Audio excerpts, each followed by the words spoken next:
Hello, everybody. Welcome to the weekly on EqualizerSoccer.com. It's Monday, April 11th. We'll be doing this every week, starting this week, actually. It's the first episode.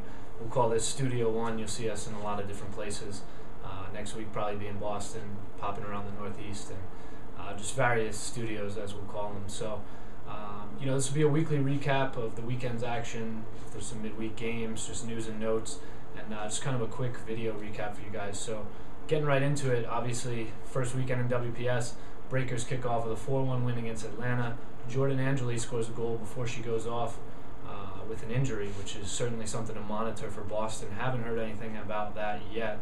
We'll keep you updated on that. Keelan Winters, the rookie, gets a goal. Kelly O'Hara comes on and gets one before Carly Lloyd, who came in at halftime as a substitute, gets a PK back for Atlanta. But Allison Whitworth sent off in the 90th minute for Atlanta. Out of substitutes, and Kat Whitehill yet again goes into net. She did that last year with the Freedom as well, and she gives up a direct kick to Casey Moore, and it ends 4-1. Pretty expected result, I guess, at this point. A lot of people expecting Boston to be a pretty good team. Atlanta, certainly, whether the struggles continue will be seen, but certainly probably going to get off to a little bit of a rough start with so many young players, but we'll see how they develop. Sunday, we had Sky Blue versus Philadelphia Independence, 2-2 draw, pretty just result. I think it was a really good game. A lot of good midfield play, particularly by Sky Blue FC, and you have to tip your hat in particular to Ali Long, who I think held up play really well for Sky Blue, really dictated the tempo, was responsible in most part for that first goal that Laura Calmari scored, kind of putting Brittany Taylor through on the right flank.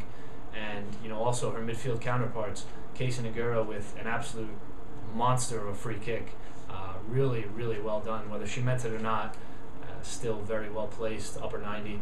And then even late in the game, you have to see Tobin Heath really did some things to create when she came on later in the game. And that'll be something to see. Obviously, she won't be around that much. But I think that combination, those three Tar Heels in the midfield, could be very good for Sky Blue FC. Nikki Krizik involved in both goals on the opposite end, not involved in creating them, but Sky Blue's goals.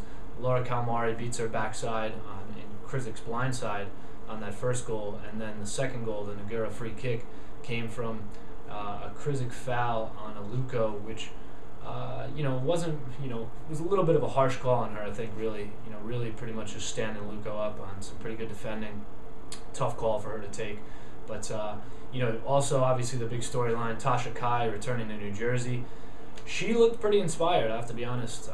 Obviously there's a lot there playing against her old team. She said, she wasn't necessarily happy in New Jersey, and I think she looks very good so far.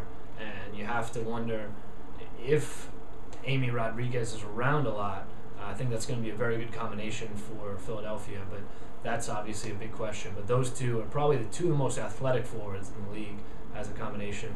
Leanne Sanderson looked very good holding the ball up. Christina DiMartino, obviously, always creative. I think she's due for a good year.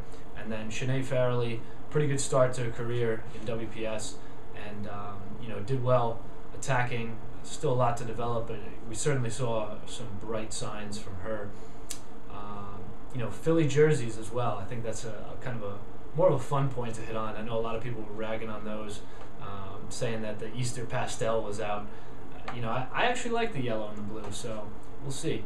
I know that Leslie Osborne loves the gray jerseys for Philadelphia, so I'm going to have to agree with that and go with the yellow's really not that bad. So I know a lot of people won't agree with me there, but we'll continue to keep an eye on next week's games. Obviously, I will personally be at Boston in Harvard Stadium for the Breakers versus Western New York Flash, and as will Dan Loletta, who's on the site. He was actually at the Sky Blue game as well, giving us some kind of insider stuff.